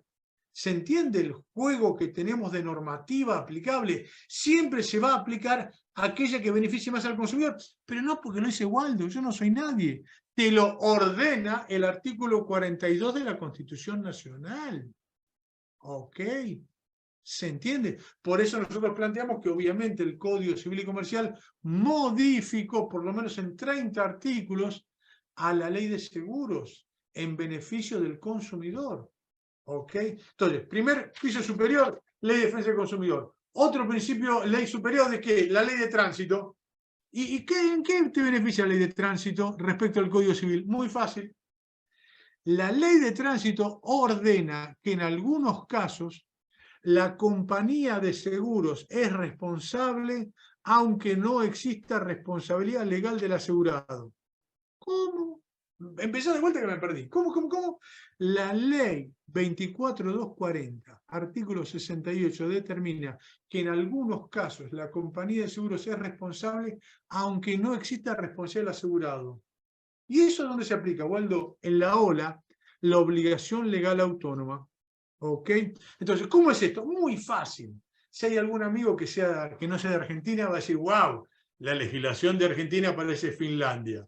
Sí, pero tenemos algunas diferencias. ¿Qué dice el artículo 68 de la ley 24449? Ordena, y parecemos país escandinavo, producido que sea el accidente de tránsito, la compañía de seguros pagará de manera inmediata los gastos de sanatorio de la víctima.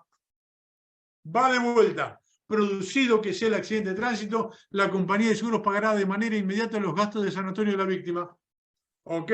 Bien. Ahora viene la pregunta. Y pongamos un ejemplo concreto. Supongamos que el doctor Martín Petagne fue a una fiesta a festejar, que ganó Boca y tomó algo de alcohol. ¿Ok?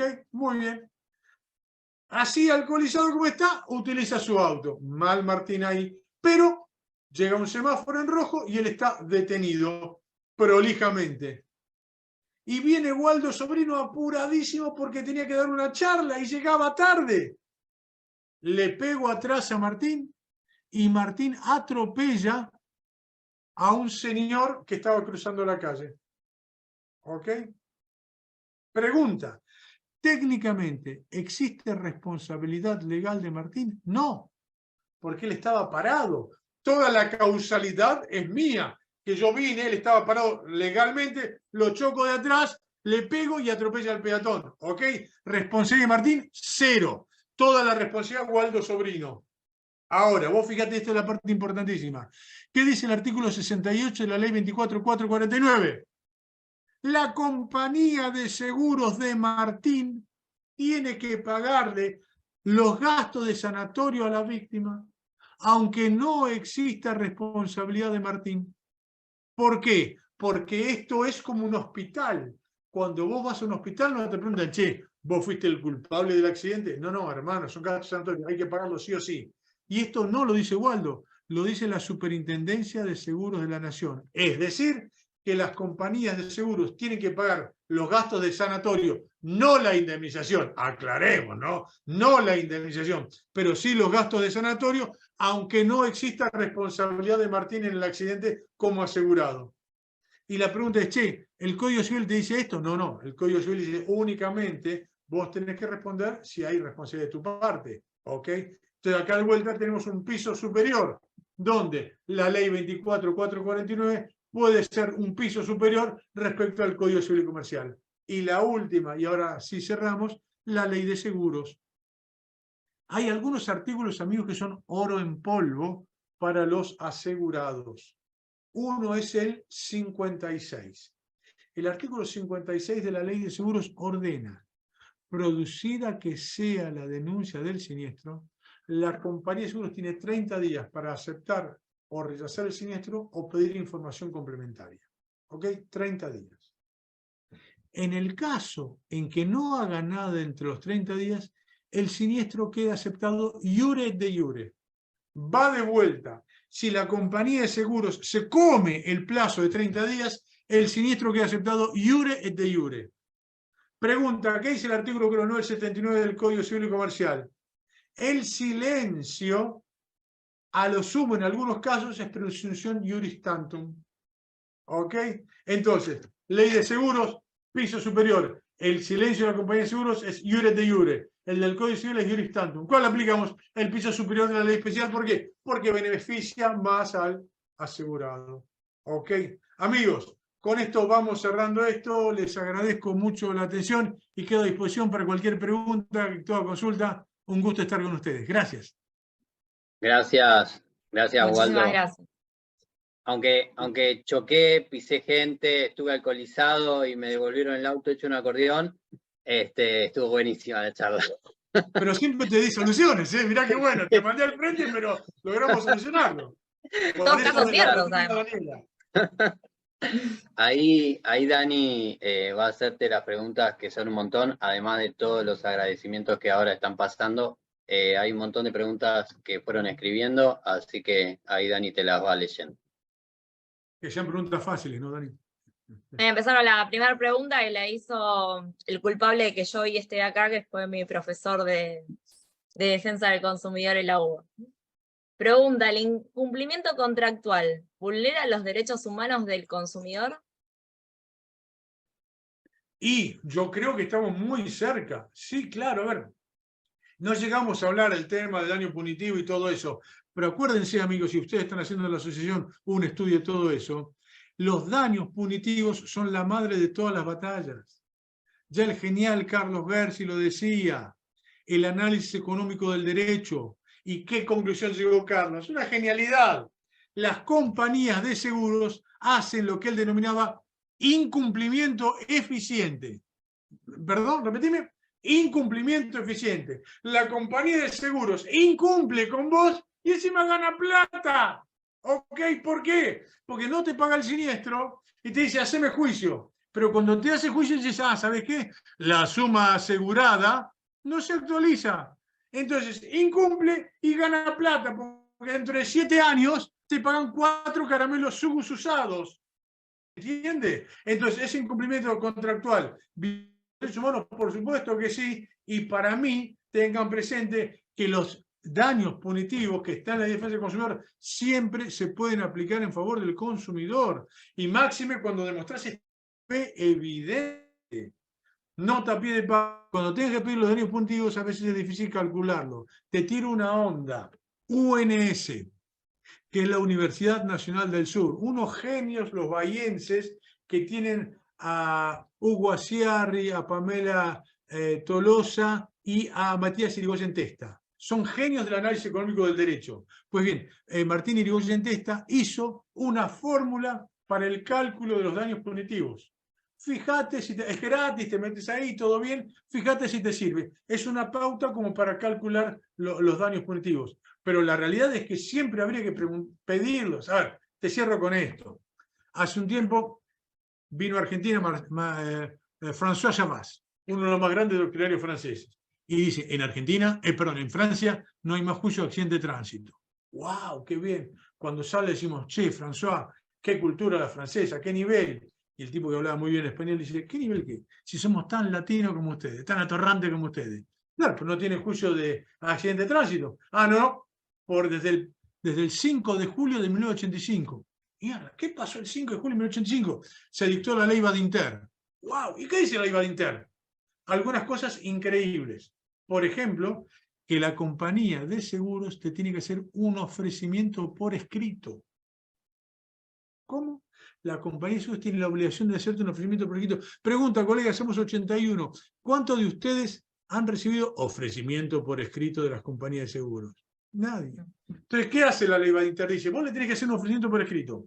La víctima lo puede aceptar o lo puede rechazar. Si lo acepta, ok, se cerró el caso. Si no lo acepta, va a juicio.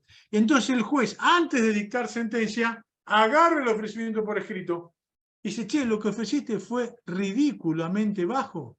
Le aplica daño punitivo, que el daño punitivo en Francia es triplicar la tasa activa. ¿Qué pasó en Francia? No hay más juicio por accidente de tránsito porque no es negocio para la compañía de seguros no cumplir porque le rompen la cabeza por el análisis económico del derecho. ¿Ok? Cerrando, el incumplimiento contractual. ¿Para mí viola los derechos humanos? Sí, claro. Bueno, seguimos con la segunda pregunta. ¿Qué opina del proyecto del Código para los Consumidores, ampliando el concepto de protección de los derechos humanos? Bueno, van en el mismo sentido. Van en el mismo sentido. Hay opiniones encontradas respecto al código. No lo he profundizado, francamente, y yo hablo mucho de lo poco que sé. Así que no me atrevería a dar una opinión de eso. Perfecto. Vamos a la próxima.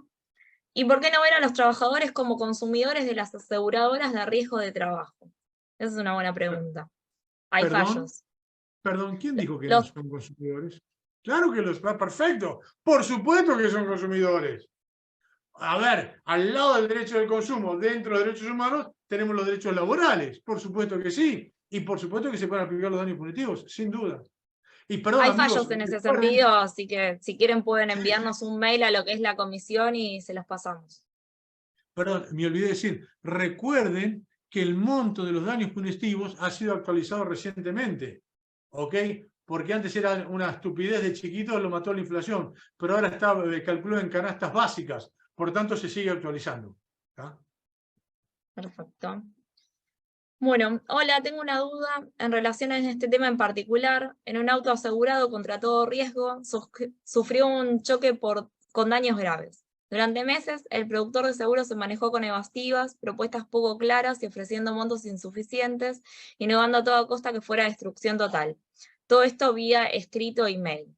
Viendo que con el productor no se avanzaba, antes de iniciar la mediación, enviamos un email al responsable del servicio de atención al asegurado y en menos de 48 de ese mail recibimos una carta documento diciendo que el siniestro constituye destrucción total en el 80% y que tenemos que presentar una serie de documentos para avanzar con el trámite. El tema es que, 1, entiendo que la recepción de esta carta documento en el plazo de prescripción se interrumpe por haber una nueva liquidación de daño. ¿Es así o hay que aplicar el año por más que la carta documento llegue a menos de un mes antes de solicitar? Buenísima la pregunta, y esto es fundamental, colegas. A ver, ¿el plazo de prescripción comienza a correr desde que ocurrió el siniestro? Por supuesto que no, ni de casualidad. El dies a quo, el inicio del plazo de prescripción comienza a correr cuando vos tenés expedita la vía judicial para reclamarle. ¿Y eso cuándo es? Cuando te rechazan el siniestro, ¿ok? Porque recién ahí vos podés empezar la demanda. O también empieza a correr cuando se vencen los 30 días. Porque ahí quedó aceptado el siniestro. Entonces vos tenés que ir viéndolo. No corre desde que vos tenés el siniestro, sino desde que pasan los 30 días y no te dijeron nada, más los 15 para el pago, o desde que te rechazan el siniestro. Nota a pie de página. Tengan muy presente, más allá del año o 5 años de prescripción, que vos siempre tenés a mano el artículo 2541, que es el viejo 3986 del Código de Vélez. Es decir, que vos podés suspender la prescripción por única vez por 6 meses. Entonces, si a vos te llega un cliente y dice, mire, justamente mañana se cumplen los 12 meses, vos metés una carta de documento y esa carta de documento te suspende la prescripción por 6 meses, como mínimo. ¿Tá? Yo tengo la idea que, como sos consumidor, cada vez que vos haces un reclamo se interrumpe, pero como mínimo usted es el Código Civil, y sí tengan muy presente que el Código de Vélez, la suspensión de cobertura era por 1 año. Acá, violando el principio de no regresión, te lo bajaron a 6 meses. Tenés presente que se puede suspender aunque sea por 6 meses, pero eso te va a servir muchísimo. Sí. Respecto a lo que era la mora, ¿cómo se aplica esa lógica a los cobros por medios electrónicos, CBU, como los casos en donde el asegurado no tenía fondos en la cuenta? Bueno, un poco lo respondimos esto. Está muy bien la pregunta, che, ¿siempre se aplica? Y la respuesta es sí. A ver, somos 77.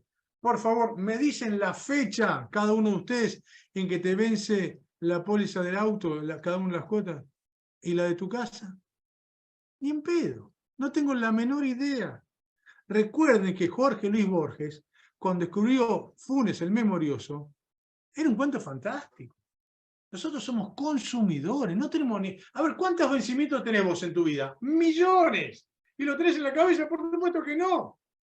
Ahora, del otro lado, ¿quién está? La compañía de seguros. ¿Te puede informar eso? Sí, porque le sale automáticamente en el sistema. Ok. Entonces, ¿quién debería cumplir con eso? Obviamente que la compañía de seguros. Entonces, si vos incurrís en mora y la compañía de seguros no te advierte, obviamente que lo están haciendo maliciosamente. Obvio, es decir, que si la compañía de seguros te advirtió que estás en mora, hermano, si no pagaste en una semana, 15 días, bueno, sos un tarado, ok, pero por lo menos te informaron. No es que vas a tener cobertura del seguro siempre sin pagar el seguro. No, Obviamente la compañía tiene que cobrar prima. Lo que no puedes es sorprenderte en tu buena fe que no te diste cuenta que venció la cuota y decirte que no tenés cobertura. Entonces, si te avisan y no pagás en 15 días, sí, por supuesto que ahí se suspende la cobertura. Perfecto. El deber de información / asesorar también aplicaría para los casos en el que el productor nos recomienda una compañía de seguros y luego quiebra, en el caso de Escudo Seguros. A ver, yo sé que los productores de seguros me van a odiar y Raúl me va a pegar, pero a ver, para mí, pido disculpas, mi viejo fue productor de seguros más de medio siglo, mi vieja 20 años y yo 10 años, así que estuve del otro lado, ¿ok? Pero ¿cuál es mi idea? Che, para ser coherente solamente, ¿no? Dijimos que el productor de seguros forma parte de la cadena de comercialización de la compañía de seguros, sí, muy bien. Aquellos que tenemos el hashtag Orgullo UBA, cuando estudiamos en la Facultad de Derecho, nos daba de tomar café unas cosas que eran alquitrán y tomábamos y no nos dormíamos nunca. ¿Ok? Muy bien. Esa persona que vendía el vasito, si el café estaba envenenado, ¿era responsable? Sí, ganaba 3 monedas y era responsable. ¿Ok? ¿Por qué? Porque te vendía algo. Entonces la pregunta es, si el productor de seguros forma parte de la cadena de comercialización de la compañía de seguros y la compañía de seguros es responsable por los actos del productor de seguros, viceversa, como hay una relación promiscua, no es lo que piensas, promiscua es íntima, relacionada, también el productor es responsable de la cadena de comercialización. ¿Por qué? Porque toda la cadena de comercialización del artículo 40 es responsable solidaria e ilimitadamente por todo lo que hacen. Es así de sencillo. Si cuando vos compraste 1 kilo de yerba, te envenena y el kiosquero ganó 4 monedas y es responsable por el valor vida, la pregunta sería, ¿por qué no lo sería el productor de seguros? ¿Se entiende? Es para no tener problemas con los kiosqueros. Porque si decimos que ellos son responsables, ¿con qué argumento jurídico? Yo digo, los kiosqueros sí, pero los productores no. Decímelo, no lo entendería. Vamos a la próxima. ¿La manifestación de la aseguradora del artículo 56 debe ser fehaciente? Y sí, en realidad tiene que ser fehaciente para beneficio de ellos. Porque si vos no lo recibís, no se expidió. ¿Ok? Tiene que ser fehaciente que te tiene que llegar a vos. Y esto es otra cosita chiquitita. Recuerden que la ley dice que la compañía de seguros tiene que pagar los siniestros. Hay casos que tienen que pagar los siniestros, aunque el asegurado jamás haya pagado la prima. ¿Por qué? Porque para que se fecunde la obligación del asegurado de pagar la prima, previo te tiene que llegar la póliza. ¿Ok? ¿Por qué? ¿Qué dice la ley? La prima se adeuda desde que comienza el seguro, pero únicamente es exigible después que te llegó la póliza. De manera tal que si llegas a tener un caso donde a tu cliente no le llegó la póliza, aunque jamás haya pagado nada, sí va a tener cobertura porque no incurre en mora porque previamente no le llegó la póliza. Lo dice la ley, artículo 30 más o menos. Perfecto. ¿Por qué no aplicar al productor el artículo 1753? Código Civil y Comercio. No tengo ni idea de lo que es el 1753. A ver, fijémonos. Es tan largo el código. 1753. No sé qué dirá. Pero a ver, la cuestión es... Te voy haciendo otra, si querés. Bien. A ver, yo lo hago mucho más fácil, colegas. Cuando hay 2 normativas que se apliquen, ¿cuál aplicamos? Aquella que más favorezca al consumidor. ¿Y cuál es la que más favorece? El 40. Y se aplica ese. Me parece bastante sencillo. Perfecto. Consulta. En el caso del sistema de estacionamiento medido, aplicado por el gobierno municipal, esto es en Entre Ríos. Si una persona no adhería al sistema por haber estacionado sin abonar el estacionamiento, se le coloca una boleta de infracción indicando que tiene 10 días para hacer un pago voluntario, de lo contrario pasará a un juzgado de faltas como multas. Y en el caso de quienes están adheridos al sistema son advertidos, cuando no tienen saldo de que si estacionan se les puede hacer dicha boleta. ¿Encuadraría el caso de la persona no adherida en defensa del consumidor por falta de aviso? Las personas desconocen que sería una infracción, piensan que podrán abonar Daniela, después. yo hablo mucho de lo poco que sé. Quizás este tema Entre Ríos, deberíamos ir un asadito Entre Ríos, comer un buen pescado, leer la normativa. La verdad que me pierdo, no conozco nada. Sí, la solución ¿cuál es? Obviamente que son todos consumidores, incluso frente al Estado. Por tanto, el deber de información para mí también tendría que ser ahí, sin ninguna duda. Perfecto. Bueno, esa era la última, Waldo.